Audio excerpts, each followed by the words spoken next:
Yeah, I am good to go. My friend John, how are you? I'm good. I'm good. Rob, missed you yesterday. Yeah, I didn't sorry. want. I didn't. So No, don't worry, dude. I didn't want you to like rush and like muck things up. Like this is something that you had planned, and you spend time with your kids and all that kind of stuff. You don't want to be like, I gotta go and hop online with John. It's like it's all right. well, normally I would.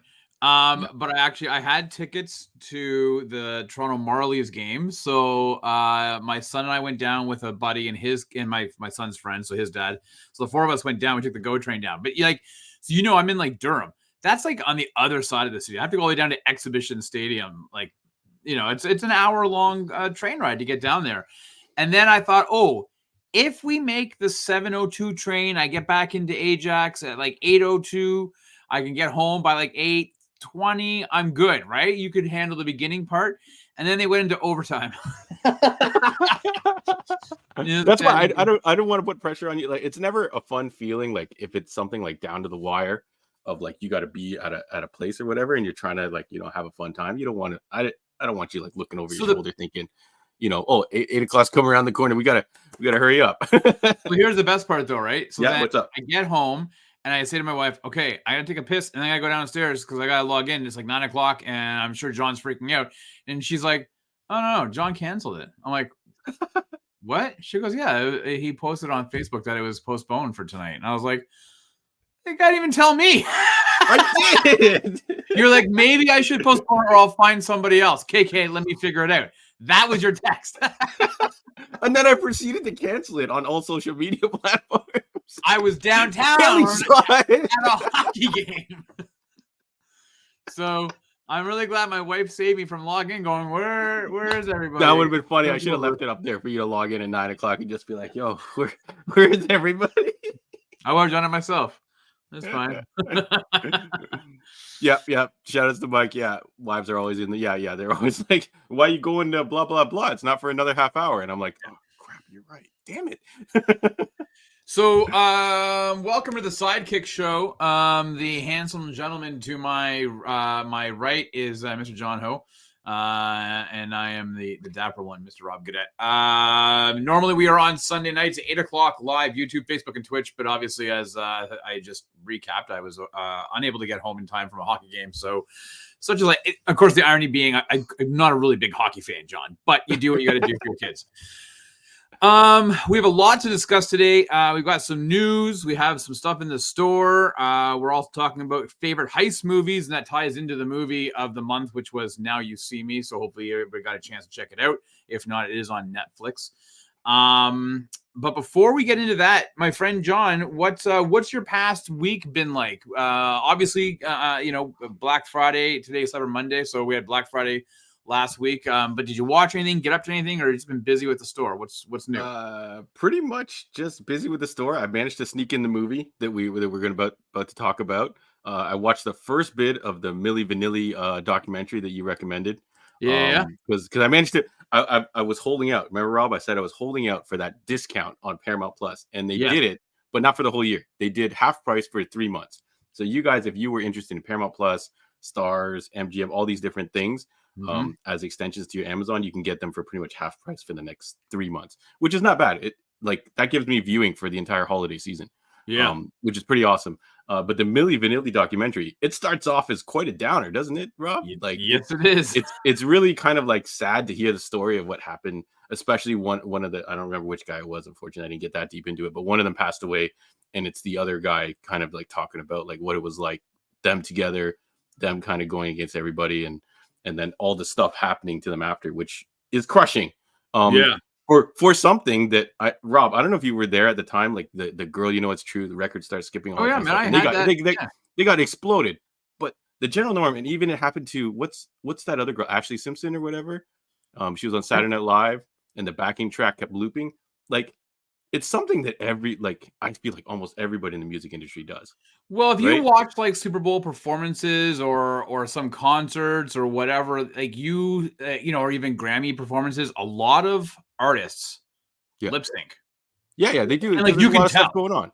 Yeah, they're dancing around. Do you want to see a show, or do you want to see? Not everyone can be like an Ed Sheeran or Lady Gaga sitting down at the piano or the guitar, right? Just just singing like legit. Yeah. You want to see some dancing, like you want to like you if Usher is going to be doing the Super Bowl halftime show, if he is too busy singing on I don't know why I did the phone. Who sings through the phone? I'm If not he's really too busy, sure, John. I feel like this action looks kind of funny. But I'm gonna do this action instead. Okay. The headset. But yeah, if he's just singing and he's not dancing, that's gonna suck. So it's kind of crazy that these guys got blown up so bad.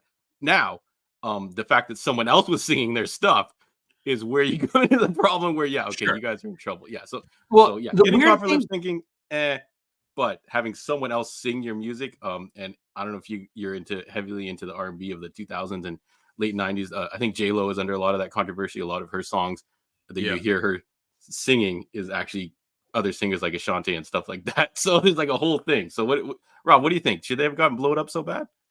Well, listen, it was a product of the 90s, right? So it doesn't surprise me. I was actually really surprised.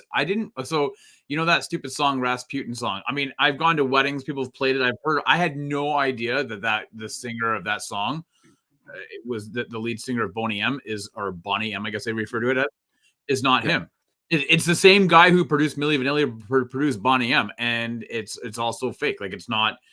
Yeah, I had no idea. Like, so now it's like I've listened to that song for years and years and years, like not by choice. Generally, it's played, but I mean, we've heard it in in the King's Man, right? It was in that. I mean, like, you hear that song in pop culture and again, weddings or whatever the case may be. I don't know why people would ever play, "Hey Hey Rasputin" at a wedding, but they do. But to know that it's all fabricated. So it's bizarre. It's just a really bizarre thing. So to answer your question, I guess in a roundabout way, should they have been blown up as bad as they were? Yeah, I guess so. I mean, they had to give back their Grammy. They were awarded for recording artists, and obviously they weren't. They didn't record anything. Yeah. It was. I think supposedly the first album is them, or it's not. I didn't get I didn't get through the whole documentary. So like, how much of their music was none, not them? None of it was them singing, eh? No. Okay. All right. Well, anyways, check it out. I love the fact it's like 1992 and your mind is blown. Yeah, it's crazy. Okay, so I'm gonna switch over to Ashley Simpson. I don't think she should have got blown up as bad as she did for lip sync on Saturday Night Live. I feel like a lot of artists are doing that, and it just sucks that whoever was in charge of putting the needle down or hitting the play button screwed it up. Yeah, no, I know. Because her career got torpedoed. I don't know if she would have lasted anyways, because there was a lot of explosion of kind of girl singers at that time, female singers. But yeah, it hurts. Yeah. I'm glad you're enjoying that documentary. I will say there's another documentary. I don't know if we mentioned this or not. It's on Netflix. It's the Robbie Williams one. Did I mention this last week or not? I don't believe so. Robbie Williams of Take That? Yes. So, but I didn't realize. So I have a very minimal knowledge of who this guy is. I remember a couple of his songs, like Millennium, came out, and I remember all that. But I don't really know who Robbie Williams was. I will say though, it's a 4-episode docuseries, absolutely phenomenal. And it shows you he can barely draw a crowd here, but he's playing to stadiums that are 90 to 100,000 people all across Europe and Asia and into Australia and whatnot. So and it really kind of blew my mind away because so this past Tuesday, John, I went to a concert at the Scotiabank. Yes, I was going to ask. Oh, absolutely phenomenal. But we don't have stadiums here. We don't have we have arenas. We don't have stadiums, right? And so it's so bizarre to see to say that Robbie Williams goes and he sings in front of 90,000 people for 3 nights straight, right?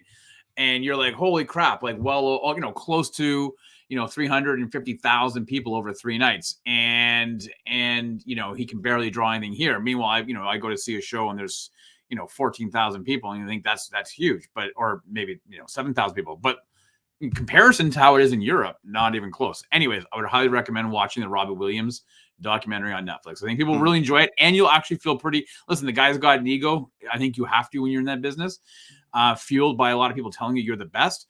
But when you see what happens, especially in British media, how they tear people down and what it did to him, unreal, right? So definitely check it out.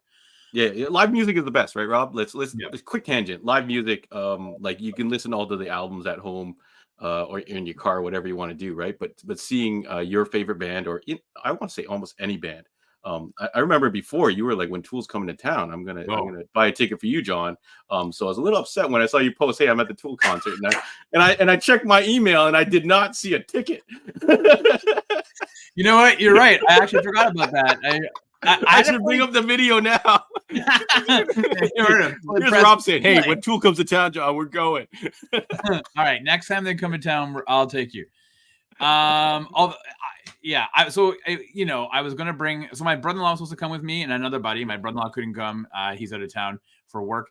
And I thought, you know what? I'm going to bring my son, who's not a fan of that music, but I thought he would enjoy the live music experience. I will say this, whether you're a fan of Tool or not, absolutely phenomenal live, right? Like the guitarist, the bassist, and the drummer, they make that band. It's absolutely unreal. They play, anywhere between, 7 to 14-minute songs, just shred, and it sounds phenomenal. I thought my son would enjoy it.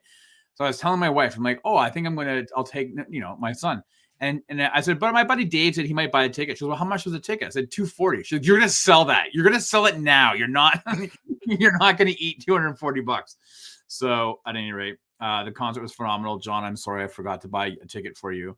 That's all right. You can make it up to me by buying. I think Mariah Carey already left town, but next year, Mariah Carey. I was surprised. I'm actually surprised that you're in the studio today because I figured for sure you were downtown watching the concert. Have you seen? Okay, you guys. If you guys think that price for that ticket that Rob was just talking about, $240 for the Tool tickets, go online and look up how much Mariah Carey tickets were. For her Christmas, arguably one of my least favorite of her albums. How much those tickets were? How much were they? But yeah. I feel like they're at least double that per ticket, right? Seriously? So if I'm pretty sure it's up there. If anyone wants to look it up online, let me know.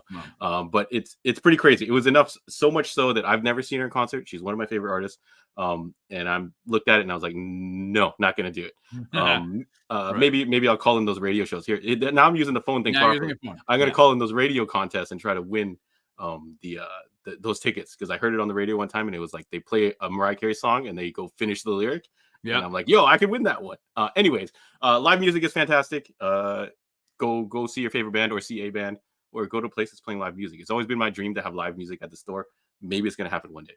Cool. But thank you everybody for joining us in the Sidekick Show. Again, Rob said we are on our Monday, our old time slot, which would usually start right around now. I think we were 8:15 before for a good, 2-3 years straight. It was about a year, John. Yeah, about a year. Was it a year? Right. It feels like an eternity, Rob. I was always shifting around because of my daughter's dance schedule. Feels like an eternity. But thank you guys for joining us. We're going to talk about heist movies later, and Now You See Me. I've got some thoughts on that movie, and we're going to talk about it later. But Rob's going to run down the news, and we're also going to talk a little bit about some stuff going on in the shop. Got some fun stuff for you. So thanks for joining us, and hopefully you'll have some fun. Yeah, man. Yeah. Well, all right. Yo, what's up, Comic Book Craig? You made it. There you go. Sneakers. I remember sneakers. Sneakers? Yeah. That was Emilio Estevez? Yeah. Well, no, Robert Redford. No, River Phoenix. Oh, River Phoenix. The legend. Yeah, I don't think Emilio Estevez was in Sneakers. Yeah. All right. I'm thinking of a different move. Probably Toy Soldiers or something like that. I don't know. Anyways. So Rob, what Soldiers either, John? All right, fine. I'm thinking of a completely different movie. Mighty Ducks. I'm just racist and all these white guys look the same. Anyways, go ahead, Rob. All right. Thanks to everybody for joining us, whether you're with us in the chat. Hello to everybody. I saw that Craig and Sarah have given themselves an early Christmas present in the form of COVID. So I hope you guys are feeling better. Very good. John, what did I say? You said Craig. I don't know where this Craig. No, I said Gordon Sarah. No, you definitely did not. I didn't? Whatever. Yeah, Emilio Estevez was in the first Mission Impossible, I believe, for a hot second. That's true. He was. Yeah. He took a pretty bad spike in the head, which I don't know why. He'll be back. They gotta pull out all the stops for the next Mission Impossible, folks. So you might see everybody come back for that one. All right, John. The last couple of weeks have been full of Superman Legacy casting announcements, but last week may have been the biggest in terms of characters, aside from obviously Superman and Lois casting. It was reported by that writer-director James Gunn has cast Superman's arch nemesis Lex Luthor to be played by Nicholas Hoult. Now, Hoult is best known for playing Beast in the X-Men First Class set of movies. I know that was only the first one, but it's kind of the First Class trilogy of movies, I guess. He was in Mad Max Fury Road and was recently seen in The Menu, which you can check out on Disney+. It's a pretty cool movie. Now this hasn't been confirmed by Glunn. This is a long Glunn? night, John. By Gunn, By James Glunn. Yeah, James Glunn. His lesser known younger brother. With Sarah and Craig. All right. But the casting appears to all be but done. Interestingly enough, though, John, Holt lost. He auditioned to play Batman. Obviously, he lost out to Robert Pattinson. And earlier this spring, it was reported that he was in the running to play Superman. He was on the short list. But as we know, he lost out to David Cornsweet. So, John, what are your thoughts on Nicholas Hoult as Lex Luthor? I really don't have an attachment to this guy. Did he not play Beast later on in like Days of Future Past and a bunch of the other movies? Well, yeah, so he was, but he was Beast in the. I know you said First Class movie, yeah. So the First Class, like what I call the First Class trilogies, right? So okay, yeah. So he was part of the movies after that point, yeah. Like, it's hard when he turned into the blue guy to really kind of see to look past the blue and see his performance. But I always wished they had just cast him as a Cyclops type, or Cyclops himself, because it was kind of like set up there that he would be that. But did they just open up their playbook and look up? Like, I've got a picture here of him from Mad Max, which they shaved his head and he was one of the kind of crazy dudes. There was for, I forgot what he said, for glory or whatever, or watch me. Whatever. Like did they just basically did they just look up guys that look good with their head shaved and just go, hey, this guy has had his head shaved in a movie before? It seems really like out of nowhere. Rob, like, did you ever fan cast this guy as Lex Luthor? Well, no. Well, we actually talked about this, I think, last week when they announced the fact that they had cast I can't remember her name now as the engineer to be the villain. Yeah, we were like, oh, it's kind of nice that they're not relying on his standard typical Superman. Yeah. We were like, we don't need an Lex Luthor casting, and then next day, yeah, exactly. It was practically the next day it came out. So I don't know if they looked and say, oh, well, he was bald before, we can make him bald, but I think the fact that this guy, he has enough audition material within the archives at Warner Brothers DC that obviously they found something that he wasn't going to fit either the mold of Superman or Batman, but, he's got this brooding menace behind his eyes that I think he could, is probably, listen, I like him better than Jesse Eisenberg for Lex Luthor. How's that? Yeah. I think Comic Craig is basically saying, like, there's something about Jesse Eisenberg that makes you just not want to like him. I don't know what it is. We'll talk about it when we get to Now You See Me. But yeah, just something about that dude. I hate to do it, but it's just his look, his way he acts or something. And then I think he does get a shaved head in Now You See Me too, I guess. But yeah, I don't know. I'm okay with it. Sure, go. I like it. We'll see. He was good as Beast. So and he's really tall though, was he not? Yeah, he is. Was that just optical illusion? Yeah, so we're gonna see if he is. I don't know if he's taller than the guy who's playing Superman or not, but we'll see how that works out. Yeah. But sticking with Superman, John, his best friend Jimmy Olsen, that was me with my watch, has been cast. Jimmy Olsen, that's a deep cut. I would have went with the camera. But you went with the watch they call Superman, which is a classic. That's a staple in the comic book, folks.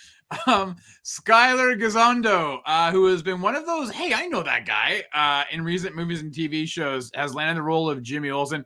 And joining him in casting announcements was a Sarah Sampaio as Miss Eve Tessmacher. Now, fans of the Dawn or Superman movies would remember the name Miss Tessmacher. Tessmacher! Shouted out by Gene Hackman's Lex Luthor. The character was actually created for the Superman movie, the Donner 78 movie, and has since made the occasional appearance in comics and TV shows such as John's favorite Smallville and the Arrowverse. But Sarah Sampaio doesn't have many credits here in North America, but has some film roles in her native Portugal, as well as being a Victoria's Secret model. So there you go, John. We've got Miss Tessmacher, we've got Jimmy Olsen, we have Superman, we've got Lois Lane, Lex Luthor. And that kind of rounds it out. But I did want to highlight a picture. So last week I asked you if you saw this photo of the actor who's cast as Superman, David Cornsweet, working out at the gym. This guy, so the picture on the right there, look how ripped this guy is, right? Like he's I mean, obviously you can't see underneath his shirt, but look at the size of bulk that he's put on his arms, and you can even see in his face. Like this guy is just bulking up for this role. Yeah. Looks like he's putting a lot of muscle. I will call him out on the cheat sheet, which is basically gray sweats. So if you want to look mad fit, throw on some gray sweats and make them really tight. But yeah, you can kind of tell this is an older picture of him, I guess, on the left. You can definitely tell that his arms are significantly bigger in this shot, although he could be just flexing like crazy. But like I said, the magic of Hollywood trainers get you in shape. Putting on bulk seems pretty easy for a lot of these guys. Just eating a lot and working out like crazy. So yeah, it looks pretty. He looks pretty good. I will shout out, like, there's a good looking girl here, so we'll see. I remember that character from the Superman movie. She was pretty funny. Yeah. And kind of like maybe they'll give her a little bit more to do in this one. But Jimmy Olsen, did this guy get cast because he's got freckles? I don't know if that picture is accurate or not. He's been in a few things, like the Righteous Gemstones, which is in the background, is like, he's standing in front of the billboard for the premiere. He's been in a few things. Yeah. Well, do you have a previous favorite Jimmy Olsen? Like do you like the Iceman when he was Jimmy Olsen in Smallville? I forgot what his name was. But he played Iceman in the X-Men movies, and then he was the Sean Ashmore or Aaron Ashmore. Yeah. And then there was the Jimmy Olsen from Lois and Clark, and like all. I guess you go with the Mark McClure, the original Jimmy Olsen. Although the guy who played Jimmy Olsen in Superman Returns wasn't that bad either. He was pretty funny. So I'd probably go with Mark McClure from the Donner movies. Yeah. I Although think by like Superman 4, it was like you're still just like a guy getting coffee and taking photos. Like, you're in your 40s, bro. You should be like having a proper job now. You're not advancing the daily planet. It's time to move on. Yeah. So all right, so it looks good. Like Superman Legacies, a lot of things are filling out. I do like that I'm not familiar with a lot of this cast. I don't know, Rob, how you feel about that, but I like relative newcomers or unknowns. And pardon me if I'm just being ignorant. These guys are huge in some other, and gals are huge in some other markets, but I feel like it is relatively younger, and fresh faces. So yeah, I'm down. I think that's what they need to do, especially a lot in these Hollywood movies. I know it's easy to rely on those tried and tested, Vin Diesels and that type of stuff. But it's nice to see some new blood on the screen. Well, especially when they're going to be probably signed to at minimum 3 pictures, right? So yeah. You keep going on with that, but I feel like you can cheat all kinds of things. You know what I mean? Like, well, listen, this thing starts filming next March. So for a July 2025 feels like a long way away, but starts filming next March. I would not be surprised if between March and July we get some type of formal picture of Superman in his suit. Because if they're doing outdoor shoots, paparazzi are going to be all over that stuff, right? So yeah, we're going to see a lot of out of context pictures, and bad lighting and bad angles and stuff like people that. People are going to be upset about the color of the suit. Yeah. So take it with a grain of salt, people. Comic Book Craig does shout out to Jimmy Olsen that got shot in the face at the beginning of Batman Superman, who was the fake Jimmy Olsen. Yeah. All right, Star Wars nerds, rejoice or reject, I guess, depends on how you feel about Dave Filoni, who was just promoted within Lucasfilm as the chief creative officer. His new role will see him planning the future of Star Wars films and TV shows. I believe that people have actually really loved Filoni, but maybe his shine has waned a little bit with the Disney Plus shows. So, John, it is good news for Star Wars going forward. Yeah, hell yeah. If you watch any of the behind the scenes interviews and stuff like that with any of the cast, this is the guy. This is the guy they're always talking about. He's the one that has all the answers, that type of thing. But I think he has admitted he's been struggling with the chores of doing the live action and stuff like that. But now if you put him in charge of everything, and hopefully that now he controls the kind of like flow of things, instead of things getting tossed to him and him just trying to like, resculpt it or Rubik's cube it and then toss it back to whoever's doing the Obi-Wan show. Toss it back to who's ever doing the Book of Boba Fett. So I think 100% you need someone to like Kevin Feige it or whatever you want to call it, right? Okay, yeah. So you're happy? Yeah, I think it's gonna be good. Like I said, Rebels. Andre has always raved about it. I've watched a couple episodes and things like that. He definitely knows the lore. It's just gonna be a matter of him juggling all this, the time constraints and VFX constraints of live action, right, to tell his stories. Yeah. All right, cool. Well, if you're not a Star Wars fan, maybe you're a fan of the Karate Kid. Last week, an announcement video was released with original Karate Kid and current Cobra Kai star Ralph Macchio standing next to Jackie Chan, who starred in the 2010 remake that also starred Jaden Smith, announcing a new Karate Kid movie that's going to premiere December 13th, 2024. Now, part of this announcement video was a casting call for a new Karate Kid. And of this morning, John, it was revealed that there have been well over 10,000 audition tapes submitted in the last 5 days. So this is kind of like a melding of the Karate Kid universes, John, because they don't really exist in the same universe. I mean, Jackie Chan played Mr. Han. He didn't play Mr. Miyagi. I mean, so they're really kind of bringing these two worlds together.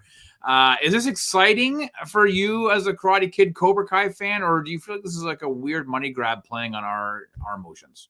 I think we were all expecting it with the success of Cobra Kai. We were all kind of always joking, "Hey, when's Jane going to show up? When's Jackie Chan going to show up?" And Jackie Chan was really cool in that movie. I don't know if you remember that movie. I remember seeing it in theaters and going, "Yeah, it's." You went to the theater to see it? I did. I think You're a fool. Yeah. Come on, man. We all grew up on Karate Kid. This was the only way for it to return. And with Jackie Chan, the legend, put the jacket on, take the jacket off. I don't know if you remember the movie at all, but they did these spins on Mr. Miyagi. I'll admit I was a little upset on social media when they would post a picture of Ralph Macchio and who played Mr. Miyagi again? Pat Morita. And they said, "Oh, Jackie Chan and Pat Morita and Ralph Macchio." And I'm like, that is a different Asian guy. You guys should know better. But I figured it was just in the spirit of like, this is how think of Karate Kid. But yeah. Sure. I don't know how much more Jackie Chan has got in the tank, because he really did burn himself out, almost killing himself, making a lot of movies. So I'm curious to see what his role is. He did a wicked job. I don't know if you watched the new Ninja Turtles yet, Rob. No, not yet. It's on Paramount Plus, but Jackie Chan plays Splinter, or voices Splinter, and he gets a pretty good scene where he runs through his whole gambit of Jackie Chan stuff, but it's all CG. Right. So we'll see how hard he can run. Can I just say, though, looking at this photo, and for those who are listening after the fact, we got a photo of a still shot of this video with Ralph Macchio on one side and Jackie Chan on the other. Okay, listen, guys and gals. Would you watch this movie? Would you watch the movie if these two guys was the cast? If this was the cast? Look at their hair. Their hair is super dyed. First of all, Ralph Macchio looks like he might be a villain in a really bad like gangster flick, right? Like look at the with the I'll criticize the halfway undone zip up with a pop collar is a little come on, a little villainous. Why do they have to like dye their hair? Like, we know you're in your 50s and 60s. We know you're not maintaining that color of hair. Come on now. Yeah. Gord's like, they aren't there together. Well, you don't know that, Gord. Maybe they are. It's always suspect when the background is completely not there. Right. Shooting around the world. But yeah, I don't know. Like, do you think this could reinvigorize yet again? Like, Cobra Kai already did a phenomenal job bringing Karate Seasons Kid back. 1 and 2, sure. The rest of the season were shit. Still, it was way better than it had any business being. Do you think this has the potential to do that, or you think it's just going to be Hollywoodified reboot, Point Break, whatever you want to call it? Mean Girl. Did you see there's a Mean Girls reboot coming out? Yes. Is this going to be just another one of those? Yeah, I don't know. Yeah, I don't know. All right, and tonight is the last bit of news that came out late this afternoon.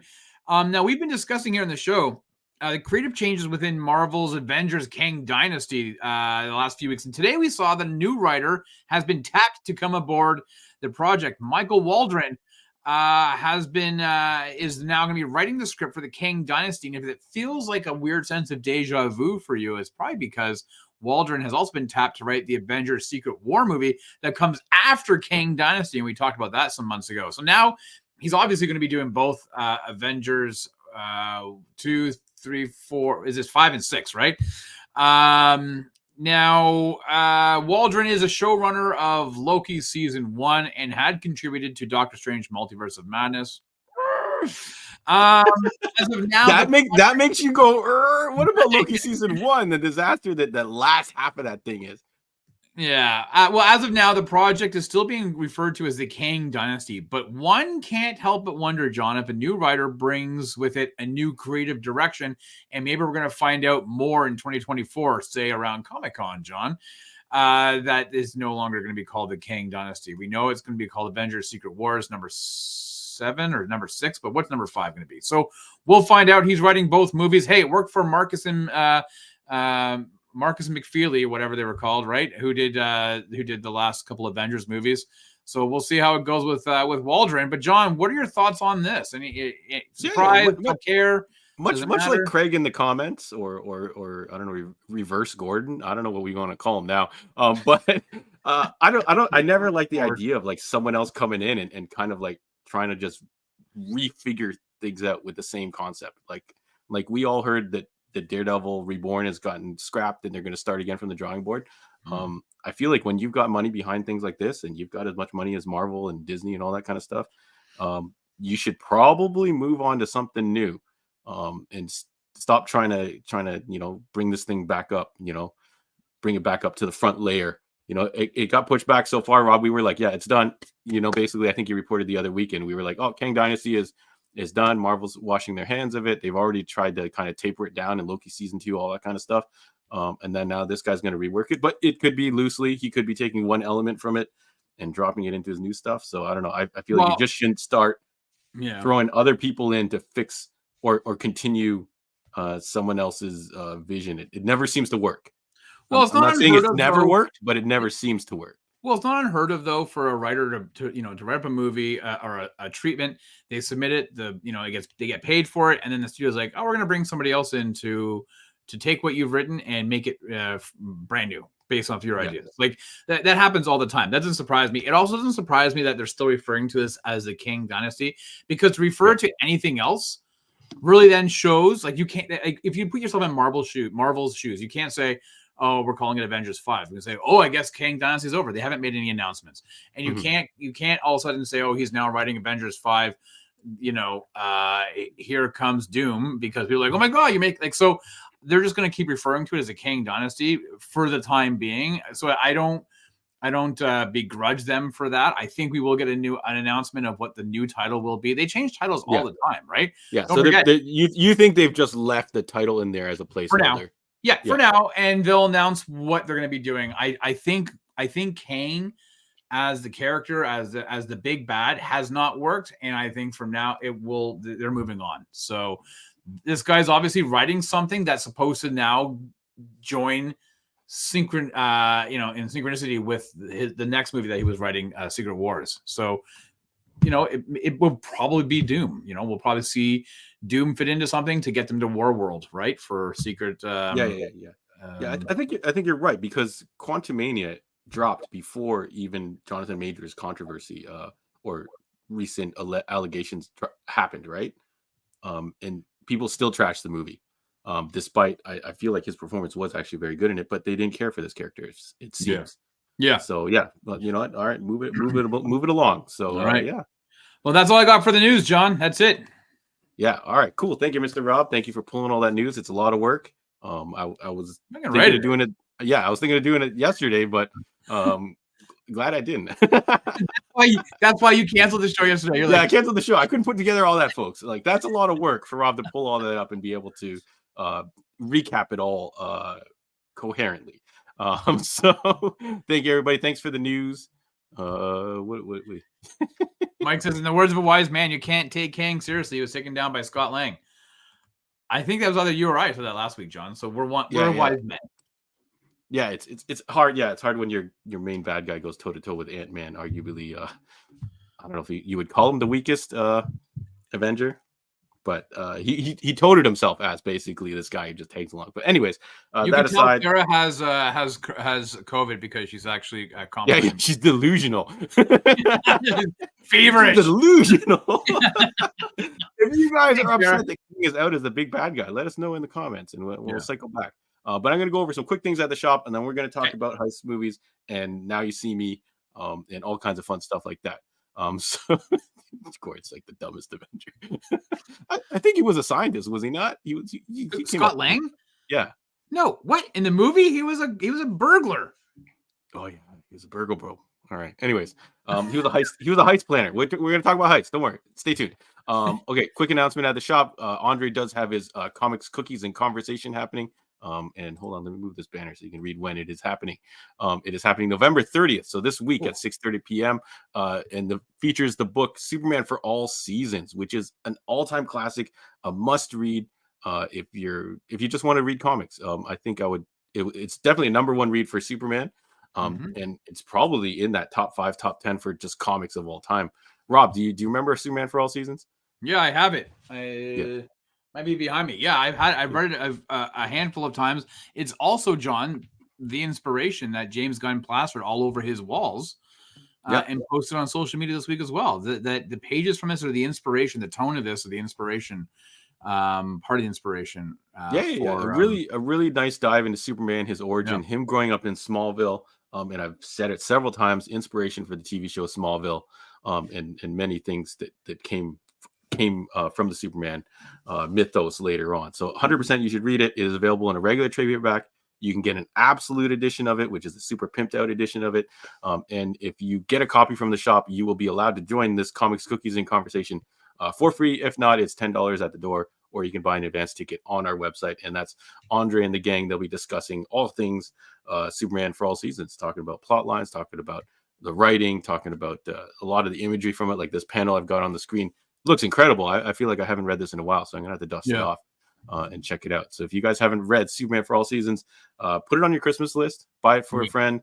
Buy it for yourself. Just get a copy. It's an amazing book. You will not regret it.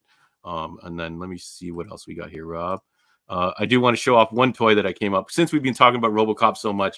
NECA, very popular for making a lot of toys, is doing an Alex J. Murphy figure, which is RoboCop before he became RoboCop. Which is a really kind of like deep cut. Wow! But if you guys are a fan of RoboCop and I guess Peter Weller, you're gonna want to get a copy of this figure. But Rob, do you want to know the crazy thing about this? This thing comes with a bunch of accessories, so you can put together. Oh my God! Don't tell me your favorite scenes from RoboCop, which is the death of Alex Murphy. This is messed up, Rob. Is this not the craziest thing you've ever seen? Like, could you imagine what kind of sick human being wants this figure on their shelves getting destroyed? If you guys are not familiar with RoboCop, if you've never seen RoboCop 1, the death of Alex Murphy to then become RoboCop, which, their director, writer, all of them have argued it's part of removing his humanity and turning him into this cyborg cop, is one of I think it's the most chilling, disturbing scene captured in a movie ever. Like, I don't know if I show up at your house, Rob, and this is on your shelf and you've got a bunch of figures shooting them up, I feel like I'm leaving. Like, I don't know what's gonna go on here, but I'm like, I don't think I'm gonna be here for this. But yeah, I don't know. Well, here's Rob, the thing. Do you think it takes I want them to they have to now release the figure of the guy who gets like who the skin's melting the off. The Uzi melting guy. They got to make that guy. Listen. I'll be honest with you. First of all, I think it's hilarious. I think it's a great idea. I think it's awesome. But it's not for everybody. It's going to be for that special collector who's like, oh yeah, like this is for the collector who has everything. I guess it's going to be funny. I've got Batman. I've got Superman, Skeletor. Here's Alex J. Murphy getting murdered by a bunch of ruthless thugs in the intro to RoboCop. And then I've also got Mumra and Superman to the other side of them. Yeah. I mean, can I ask, why do you think there's such a huge resurgence in this IP in the last? Because PlayStation, they just released a new RoboCop game that apparently it's pretty good for what it is. It's not the best game in the world, and the graphics are a little bit wonky, but people are loving this RoboCop game. We've been highlighting the figures coming out from Hot Toys and everything else the last couple of weeks. You just showed this. Like, why is it like, this movie came out in 1987, so it's not like it's a significant, like, this is 2023, like, we're not at that 40-year mark, right? So and the reboot movie did not do well, right? It did not. It's critically and box office, I think, panned, fell flat, but for some reason, just 80s properties. This is RoboCop. This is one of the pinnacles of sci-fi. When we were talking about R-rated movies, one of the first answers out of everyone's mouth was RoboCop. So I think it's just timing. RoboCop toys And merchandise has always been in production. They have Ed 209 figures. They have that Hot Toys RoboCop 3 figure that I showed off the other week, which I'm sold out of now. It's all gone. You can't get it anymore. Sorry, folks, you missed out on that. So if you went on the next one, let me know. But that I would have ordered like a year or two ago. So it's just I feel like it's just hitting all at the same time, and this video game certainly helps. Like Rob said, a lot of people just praise it because it's just good fun. You want to be RoboCop, you want to relive those movies, you get this game. Yeah, shout outs to Nerd Emperor here. Alex, he's thinking of ideas to use the Murphy blasted off arm. And you know what? Maybe I take it back. I think this figure is actually hilarious. I think you're right, Rob. This figure is pretty hilarious. NECA has been known to do stuff like this. They have a whole bunch of Freddy and Jason figures as well. Yeah. And you would get accessory packs of the victims he would murder and bodies and all kinds of silly stuff. So yeah, I can't hate on it. Although I will say that is one of the most traumatizing scenes you could ever see on film. That's not like one of those cult underground movies. Hey, yeah. You think of something that scarred you worse? Yes. Ready? Yeah. The never-ending story when the horse drowns. Yeah, I was gonna say, is it when the horse is sinking in the quicksand? Yeah, that's traumatizing. I remember watching that in summer camp, and I must have been like, I don't know, maybe 10 or less. You went to summer camp when you were 19. I don't know why you. Yeah, maybe. Sorry, it was last week. I went out to summer camp, and they had the movie night, and we watched Never-Ending Story, and I'm like, damn, this horse is gonna die. Oh my god. Yeah, we talked about this. You know what? I bet you there video, and I had to fast forward. I had to be like, I couldn't watch it. Yeah. That probably exists as an action figure. I should go dig that up. And you can get the drowning horse. Yeah. You can get Optimus Prime dead from the Transformers 80s movie, which is when Optimus Prime died. You can get the never-ending. I forgot what the damn unicorn horse's name was. But I remember it's a popular name, sinking in the quicksand, and the character trying to pull them out. And then you can have Alex J. Murphy getting destroyed by a bunch of thugs in Detroit. That can be your shell. Atreyu, was it? Yeah, I think you're right. I think you're absolutely right. Yeah, Gord puts it properly. Yeah, we're old enough to have money for stupid stuff. No, it's Artax. Artax was the horse that belonged to Atreyu. Atreyu was the kid. Artax. Artax was the... I think that's only traumatizing because you probably saw that movie when you were really young. And unlike a lot of movies now where a character dies or disappears, they usually end up coming back at the end. Olaf doesn't die in Frozen. Spoiler alert, folks. He comes back in the end. It's like... No, that horse didn't. Yeah, that horse never came back. You know what? You know what happened to him? Yeah. We became meatballs in IKEA. Oh, Jesus Christ. Hey, if you make a remake of Never Ending Story, you guys let me know in the comments. Do you have that horse die again and not come back at the end? A happy ending at the end of the movie. You don't. You keep that in there. That's part of the charm of Never Ending Story. I figure if I had to suffer through that, then the future generations ought to. I suffered through it. You're suffering through it. Here's the trauma. All right, Alex J. Murphy, horse sinking in the sand, up there. Neck and neck. Before we get into our movie tonight, I just want to remind everybody. So John and I were looking at the calendars, and hey, the holidays are fast approaching, and so dude, you're out of time. My remind is 27th, right? You only have 1, 2, 3. Christmas is in 4 Mondays from this week. It's 4 weeks today, John. So all of those who are thinking about, shopping, I know you hit your Black Friday sales, today with your Cyber Monday sales, but if you're thinking, okay, I got to start gearing up for Christmas shopping for my loved ones, friends, family, whoever, or even if it's like John said earlier, for yourself, because let's face it, when you get to our age, we just buy stuff for ourselves and tell our wives just to wrap it up for us. So, if you're looking for stuff, now's the time to hit Heroes World, whether you're going to the shop in Richmond Hill or you're going to go online or call John. Check out the social medias, John and Andre, but check out their Facebook pages. But make sure you're directing your traffic towards the Heroes World store because they have a lot of cool stuff that are out for the holidays. They're all stocked up, ready to go. And every year, John, we've been doing this. This is the 3rd year doing this, I think now. Every year, you always tell me about a week and a half to 2 weeks out of Christmas. You're like, people are calling. They want this. It's sold out. And we've been telling you guys to put, be calling in now. So don't be a fool. Get your shit now.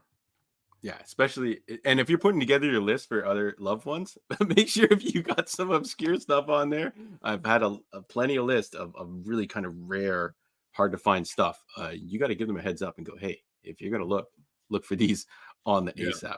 And sometimes you guys are sending these guys on a fool's errand because you're asking for the most rare thing.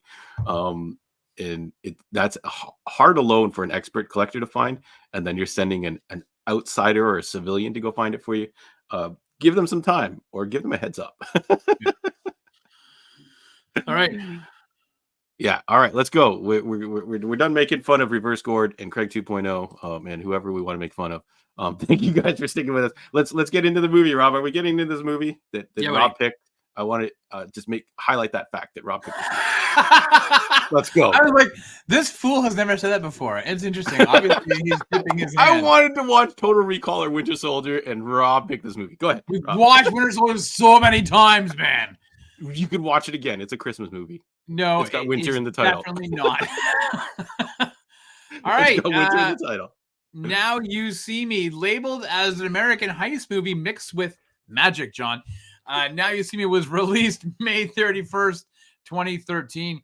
Directed by Louis Lederer, who also directed this past summer's major stinker, Fast X, with a script by Ed Solomon and Boaz Yakum. The movie stars Jesse Eisenberg, Mark Ruffalo, Woody Harrelson, Isla Fisher, Dave Franco, Michael Caine, and Morgan Freeman.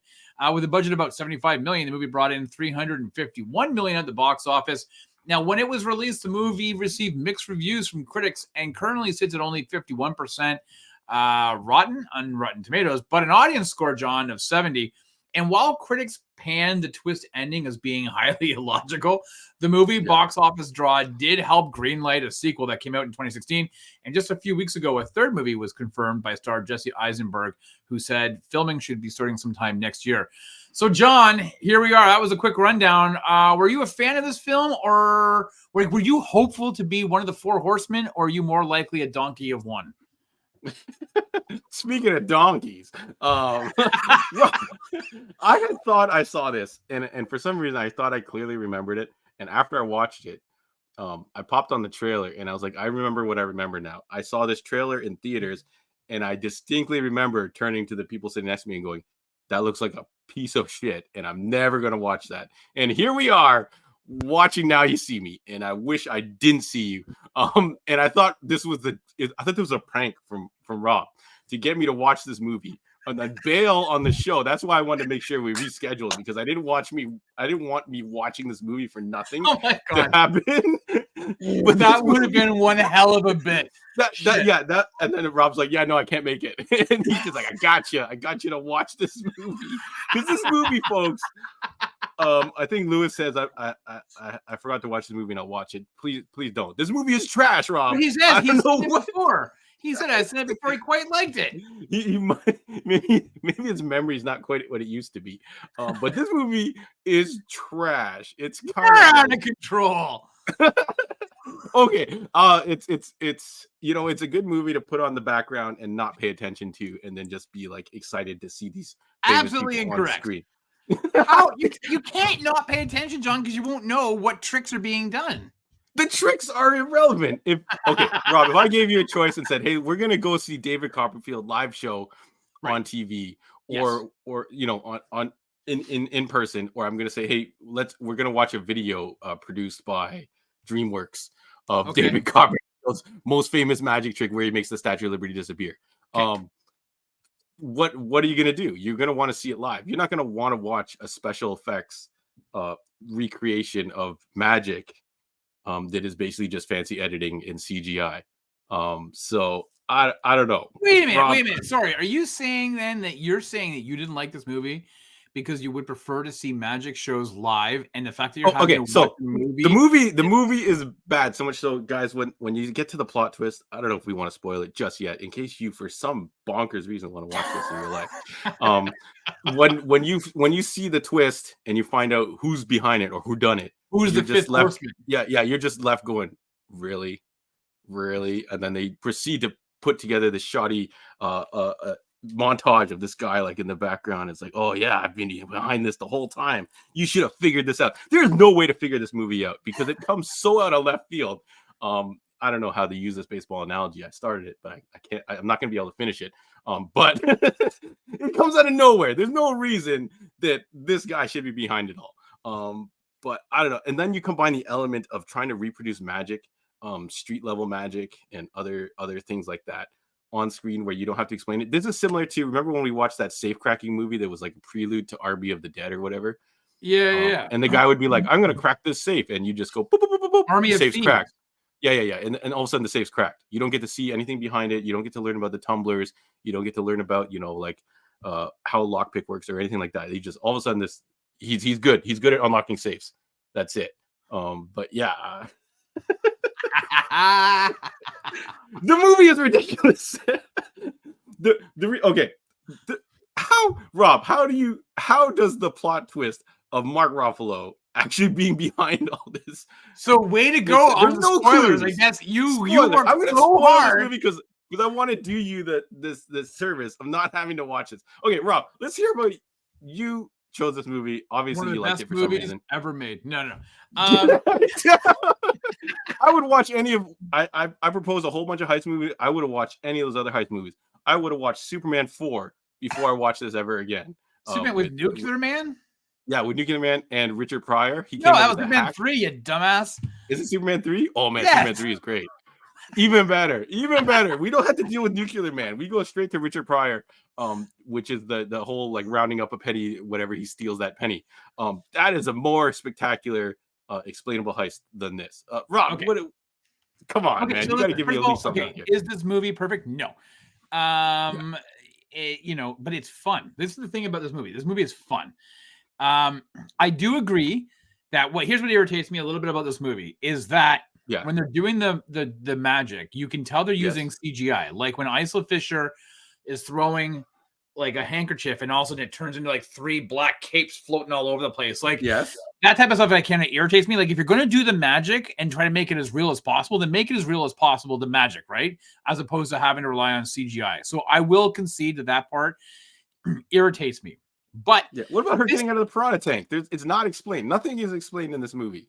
But John, magicians don't explain their tricks. They do now. They do all over TikTok and YouTube. They tell you how the tricks work.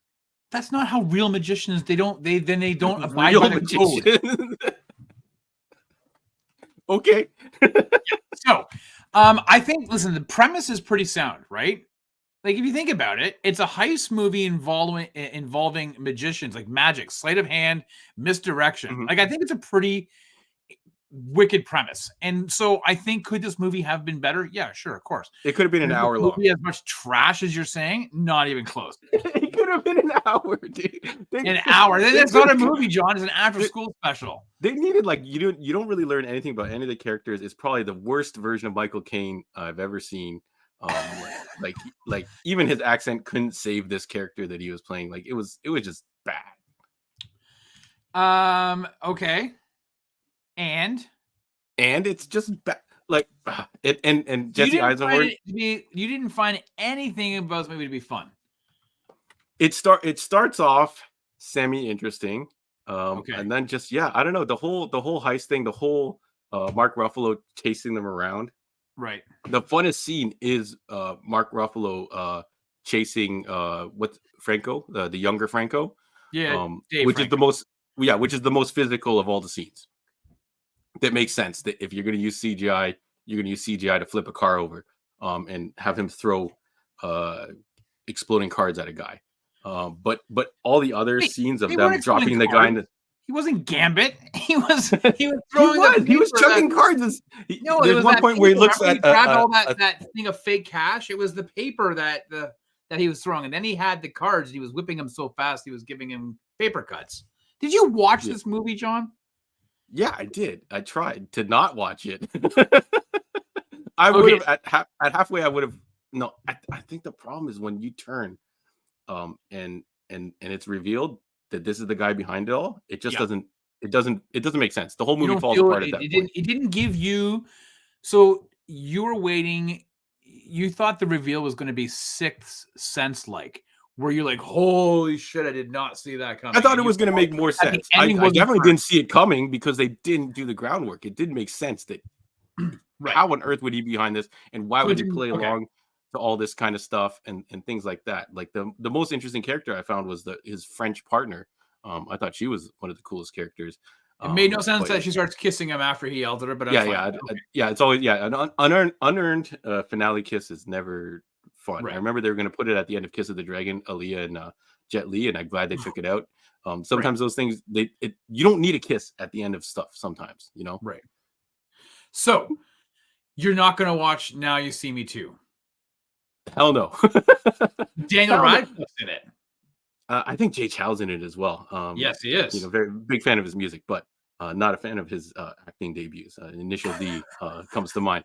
But yeah, I don't know. Just something about this movie and the fact that it is all a setup, I guess, for these characters to then become something.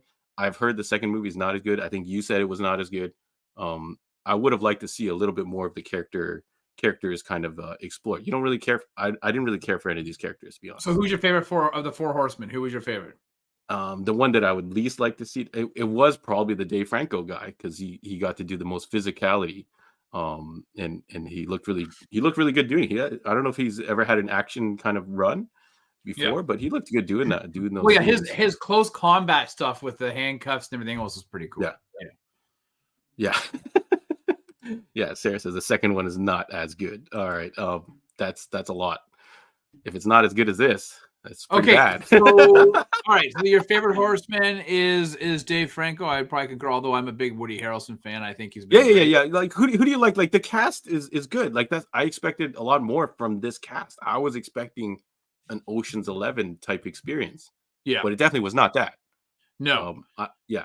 But do you think Ocean's 11 holds up? It's been a very long time since we've seen that movie. I don't know. It's got Brad Pitt, George Clooney, like that. I feel like it does. It's a little more slick, and it doesn't have this weird magic element it has to incorporate. I know that's the gimmick of this particular movie. Yeah. But I don't know. I feel like making the fake magic show, it doesn't work out as great as they thought it was going to. All right. But they did fit a car chase in there. Every good heist movie should have some type of car chase in there. So throw it in there. Did you enjoy seeing your boy Common? Yeah, Common in a non-role. He didn't even get to do anything. He got to play the fake violin. Also, the hypnotist gimmick is kind of like a little out there. That this guy just has magic ability to hypnotize whoever to do whatever. But anyways, magic movie, John. Yeah, I know. It didn't all come together. All right, fair enough. Who do you like from this cast though? Like they're all like, this is an all-star cast, right? Yeah, I like them all, except for Jesse Eisenberg. These are all A-listers. Yeah, Jesse Eisenberg. I feel like he plays relatively the same characters all the time. I don't know if it's his cadence. I don't know what, but he's just, he's fine. But I like Dave Franco in this movie. I think Morgan Freeman probably doesn't really do much. Like he's just Morgan Freeman. Like I feel like they got him just because it's Morgan Freeman for the name, right? Like maybe they needed some star quality to be able to pull in. He looked fly with the earrings in and stuff. He looked pretty cool. I kind of felt like he was not needed though. Like his role wasn't needed. In fact, I think it would have been really cool. There's no reason for them to put him on blast that bad. No. And so the whole ending about why all this stuff was happening and then framing him, I felt like wasn't really earned. Like you don't really, you know what I'm saying? So 100%. I know what you're saying. That's the trick. They tricked us. But this movie, yes, I'm giving it. But would you watch this? Realistically, would you watch this if we're putting a top 5, top 3 heist movies? What is it? Be anywhere on top 3? You can't keep shifting. Okay, I'll give you more room. I'll give you top 5. Does this make the cut for ultimate all time? No, it doesn't. It doesn't. It 100% doesn't. Right? But it makes the cut for top movie about magic. Top movie about magic. What's its competition? Magic Mike. I'd rather watch Magic Mike than this. One of those sequels. You would. You guys, if you have a magic Abracadabra, John's pants have disappeared. How'd that happen? Is The Wizard a movie about magic? I'll take that movie over this movie. I'll watch The Mentalist. You watch The Mentalist TV show over this. Like, there's so many things you would choose over rewatching this again. I think the problem is that the ending that you pointed out is so weak that even if you enjoy the beginning part, once they get to the ending and they flip the reveal on you, you're just like, why? could have been Whatever, anything man. else. I Like, liked it. why? I I'm liked fine it. with that. People can like what they like, but I feel like it 100% does not make your top 5 list. Well, And not it for no, but struggles to you're make. asking me for heist movies. What is like, and would it make your my top 5? Obviously, it wouldn't. Yeah. Yeah. So I'm assuming yours. It does not make yours either. 100% does not even make it to the worst heist movies. I think it definitely is in the contention for top 5.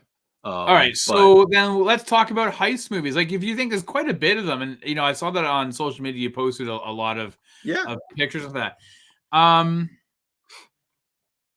So like, okay, I mean, I don't know. I've never really sat down to think about my top heist movies. Well, we've already covered it on this show. Stu came in on a special episode. Heat, 100% Yes. Heat is up there. Yeah. And then you have other movies. Fast and the Furious 5 for sure revolutionized the whole Fast and the Furious franchise, turned it into a heist movie, and then they proceeded to get a little too out of hand on the following movies. So love or hate those later movies. Number 5 is definitely like a very enjoyable experience. Ocean's 11. I really like Den of Thieves, which is almost like a tribute to Heat.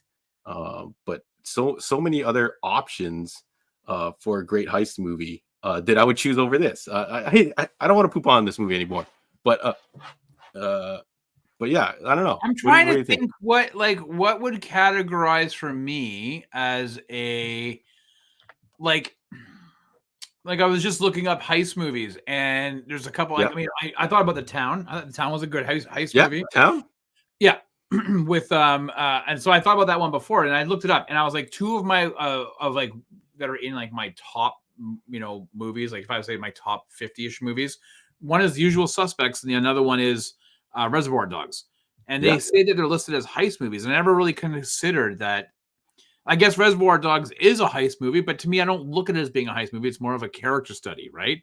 And is Usual Suspects a heist movie? I don't really know, but I mean, I thought that was like that's how you do an ending. You know what I'm saying? That's how you unveil. That's how you pull the veil off and you expose the tricks of a movie. The Usual Suspects nailed that 100%. So Gord says Point Break. That was another one I was thinking about. Is like that's is that considered a heist movie, right? So yeah, it's got an element of a heist in it, so I definitely would consider it in the under the umbrella of heist. But a dedicated heist movie has to have I don't know. I feel like the list has to have a put the team together. Let's do it. Gone in 60 Seconds probably qualifies as well. The new Nicolas Cage one. Like Fast and the Furious, same thing. Putting together a team. Ocean's 11 putting together a team. Inception. Oh yeah, Inception was like it's like a mind time altered reality. They're breaking in to get the money from the guy, right? Yeah. Yeah. So there's there's a lot of focus. Rogue One, Star Wars story. Yeah. You know what? And then Ant-Man. People say Ant-Man's a heist movie because he breaks into to steal the suit. It's funny for a second there. People was like, "Is that a doggy? We want the Diggo. Stop the dog time." I didn't know what they were talking about, and then I realized my dog was in here and was rolling around making noises. So that must be what they were referring to. Scratch his butt on the carpet. Yeah. Yeah, like The Italian Job. Somebody mentioned that, right?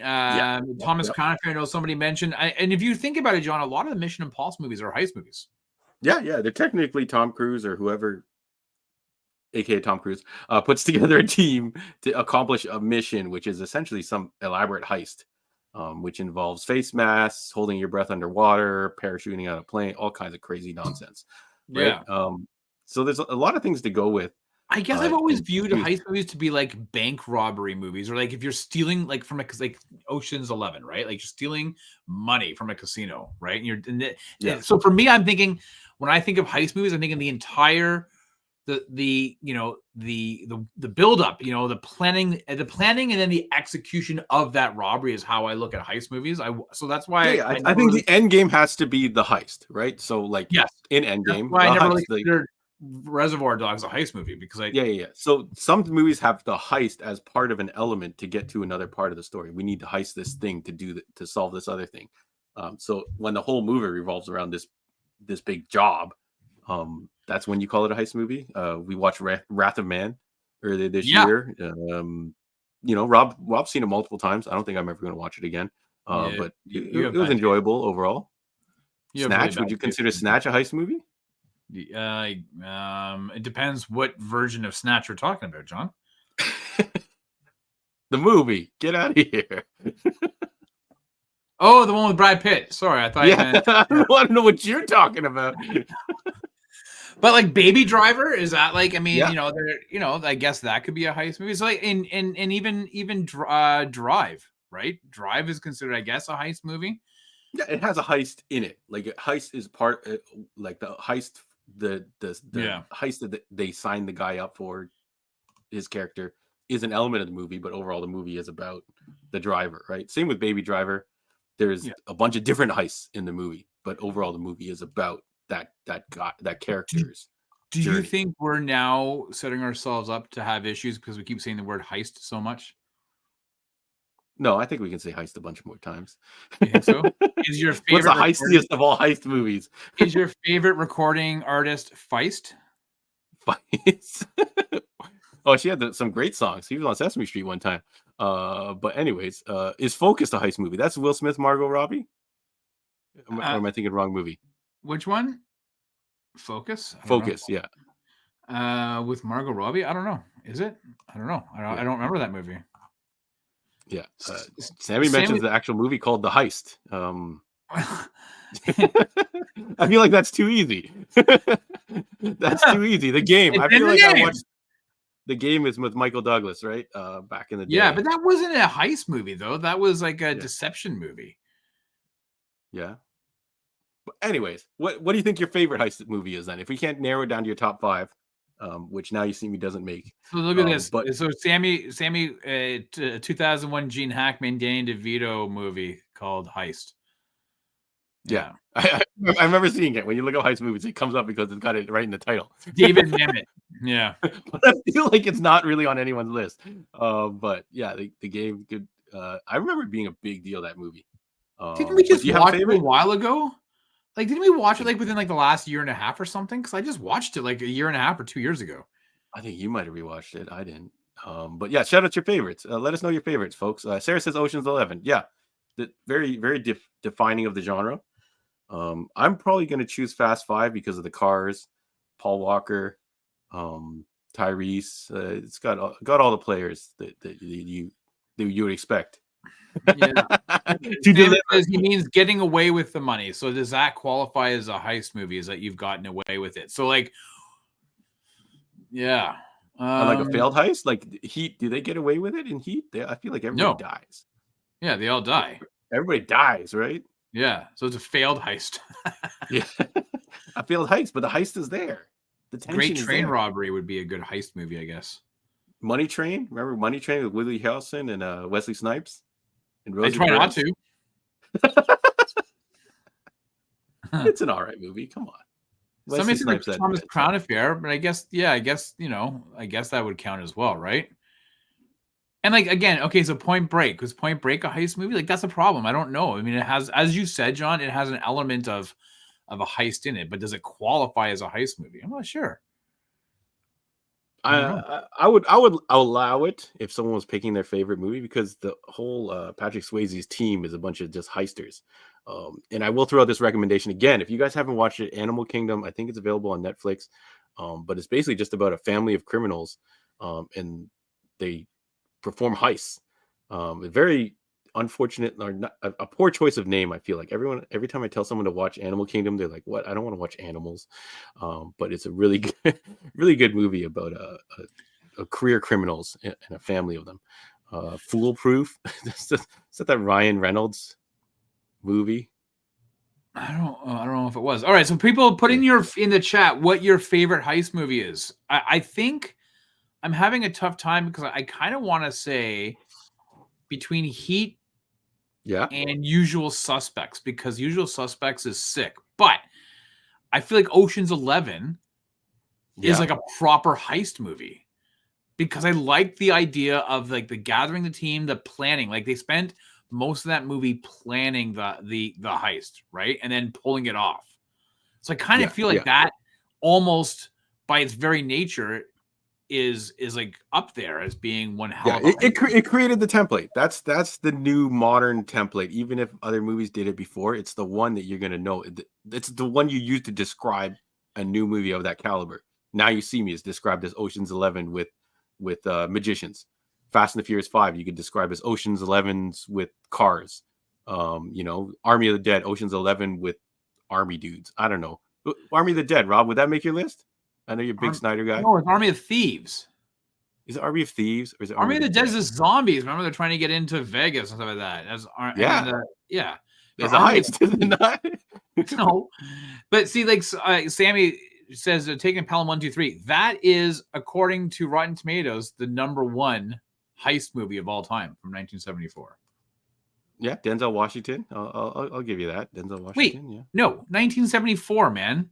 Oh, the original. You're thinking the remake with John Travolta and stuff. Yeah, nobody ever counts that movie. No, I'm talking like Robert Shaw and Walter Matthau and stuff, man. Oh, all right. So yeah, Gord shouts out Fast and Furious 1 where they're stealing DVD players, but there's so much other elements of that movie. In Fast and Furious, I've always stated this. It's basically a redux of Point Break.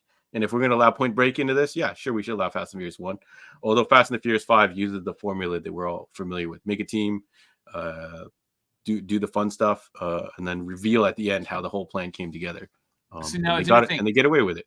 Yeah. So I was actually thinking about this movie. I watched it a lot when I was younger, like in the 90s or whatever, but Dead Presidents. And according to Esquire, it's #2 on the list. #1 is taken of Pelham 1, 2, 3. Dead Presidents is a pretty sick heist movie. Yeah, I haven't heard about it in some time. I remember it was a big deal back in the day. Yeah, and somebody mentioned Inside Man. I think that was a pretty cool. Remember when he hid in the bank and behind the walls? That was pretty sick. Yeah, I don't remember that. That's Denzel, right? That one's for sure Denzel. Yeah. Yeah. I almost now I want to go watch Ocean's 11. Fine. Yeah, Ocean's 11. That's why I wished we watched Ocean's 11 instead. Yeah.